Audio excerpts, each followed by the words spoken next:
রাত গভীর হলে নীরবতা কথা বলতে শুরু করে, আর সেই নীরবতার গল্প শোনায় এসএন হরর এন্টারটেনমেন্ট। এখানে প্রতিটি শব্দে লুকিয়ে আছে আতঙ্ক। শুনতে সাহস আছে তো? তাহলে চেয়ারের হাতলটা শক্ত করে ধরে বসুন। এবার গল্প শুরু হচ্ছে।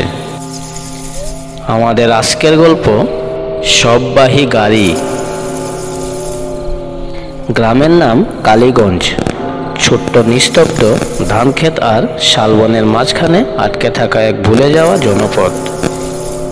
এখানে রাত নামলেই কুকুর ডাকে না, ঝিঝি পোকাও চুপ করে যায়।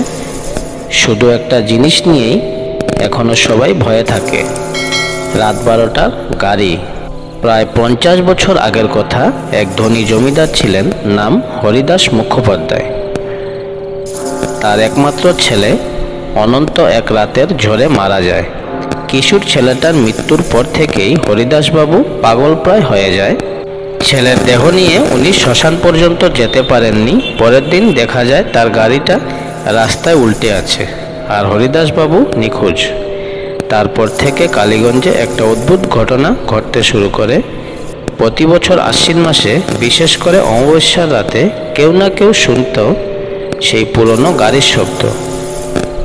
ঘোড়ার খুরের টকটক আওয়াজ, কাঠের চাকায় ধাতব ঘর্ষণ, আর কাদো গন্ধময় হাওয়া। লোকেরা বলতো ওটাই হরিদাসবাবুর শববাহী গাড়ি, যা এখন আত্মাদের তুলে নিয়ে যায়। একদিন গ্রামে নতুন শিক্ষক আসেন, নাম সৌমেন। তরুণ, যুক্তিবাদী, ভয় বা গুজব বিশ্বাস করেন না। গ্রামের স্কুলে পড়াতে আসেন দূর শহর থেকে। প্রথম কিছুদিন সব ঠিকই ছিল, কিন্তু এক রাতে স্কুলের পাহারাদার হঠাৎ নিখোঁজ হয়ে যায়। সকালে মাঠের কিনারায় পাওয়া যায় তার টর্চ আর জুতো। জায়গাটা কাদায় ভরা ছিল, আর সেখানে ঘোড়ার খুরের চিহ্ন। গ্রামের মানুষজন কাঁপতে থাকে, কিন্তু সৌমেন হাসেন। এসব কুসংস্কার, বলেন তিনি। তখন কেউ তাকে সাবধান করেছিল, বাবু, রাত 12টায় যদি খুরের আওয়াজ শুনেন, জানালায় তাকাবেন না। সেই রাতে সৌমেন ঘরে একা ছিল। ঘড়িতে তখন 12টা বেজে 7 মিনিট। দূর থেকে আসতে লাগলো একটা শব্দ, টক টক টক। ধীরে ধীরে শব্দটা কাছে আসছিল। ঘোড়ার টান, গাড়ির চাকায় লোহার ঝনঝন শব্দ, আর এক অচেনা কণ্ঠস্বর যেন ধীরে ধীরে ডাকছে, চলো চলো, সময় হয়েছে। সৌমেন জানালার পর্দা সরিয়ে দিলেন। বাইরে ঘন কুয়াশা, কিন্তু সেই কুয়াশার ভেতরেই যেন এক ঝলকে কিছু নড়ল। একটা পুরনো কালো গাড়ি, সামনের দুটো ঘোড়া ধোঁয়া ছাড়ছে মুখ দিয়ে, আর গাড়ির ভেতরে কেউ বসে আছে, সাদা পোশাক, মুখ দেখা যায় না। গাড়িটা থেমে গেল স্কুলের গেটের সামনে। একটি হাত ধীরে ধীরে দরজার বাইরে বেরিয়ে এলো, রক্তমাখা কঙ্কালসার হাত। বাইরে কুয়াশার ভেতর দাঁড়িয়েছিলেন সেই কালো গাড়ি। গাড়ির চাকায় জমে থাকা কাদা। বাইরে কুয়াশার ভেতর দাঁড়িয়েছিল সেই কালো গাড়ি। গাড়ির চাকায় জমে থাকা কাদার ফাঁকে ফাঁকে যেন লালচে রঙের কিছু ঝিলিক দিচ্ছিল, রক্তের মতো। সৌমেন জানালার পর্দা সরিয়ে স্থির হয়ে তাকিয়ে রইলেন। বাতাসে তখনও ভাসছিল ঘোড়ার নিঃশ্বাসের শব্দ। গাড়ির ভিতর থেকে ধীরে ধীরে একটি হাত বেরিয়ে এলো, ফ্যাকাশে শুকনো ত্বক, প্রায় নেই বললেই চলে। হাতে একটা পুরনো পিতলের লণ্ঠন, যার ভেতরের শিখাটা কাঁপছিল হাওয়ার থেকেও বেশি। তারপর সেই হাত জানালার দিকেই উঠল। ফ্যাকাশে শুকনো ত্বক, প্রায় নেই বললেই চলে। হাতে একটা পুরনো পিতলের লণ্ঠন, যার ভেতরে শিখাটা কাঁপছিল হাওয়ার থেকেও বেশি। তারপর সেই হাত জানালার দিকেই উঠল ধীরে ধীরে, যেন কারো দিকে ইঙ্গিত করছে। সৌমেনের বুকের ভেতর কেমন ভারী হয়ে উঠল। গলা শুকিয়ে কাঠ, তবুও সাহস করে জানালা খুললেন একটু। কুয়াশার ভেতর থেকে ভেসে এলো এক ভাঙা কর্কশ কণ্ঠ, চলো, সময় হয়েছে। শব্দটা ছিল এত ঠান্ডা, এত গভীর, যেন শ্মশানের ভেতর থেকে আসছে কারো শ্বাস। হঠাৎ লণ্ঠনের আলোটা নিভে গেল। পরের মুহূর্তে গাড়িটা আর দেখা গেল না। কুয়াশা যেন পুরো গ্রাস করে নিল সব।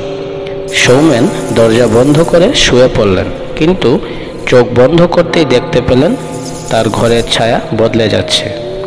দেওয়ালের ওপারে নিজের ছায়ার পাশে দাঁড়িয়ে আছে আরেকটা ছায়া, যার মুখ নেই, শুধু দুটি সাদা চোখ। রাতটা কোনোভাবে কেটেছিল। সকালে গ্রামের লোকেরা দরজায় ভিড় করলো, কারণ রাতে কেউ ঘোড়ার খুরের শব্দ শুনেছিল স্কুলের সামনে পর্যন্ত। আর গাড়ির চাকায় মাটিতে দাগ পড়ে আছে ঠিক সৌমেনের ঘরের সামনে পর্যন্ত। সৌমেন তখনও বেঁচে, কিন্তু মুখে কথা নেই, শুধু ফেলফেল করে তাকিয়েছিলেন, চোখ দুটো লালচে। আর তার হাতের তালুতে তখন জ্বলজ্বল করছে তিনটি কালো দাগ, যেন কেউ আঁকড়ে ধরে টেনেছিল রাতের অন্ধকার থেকে।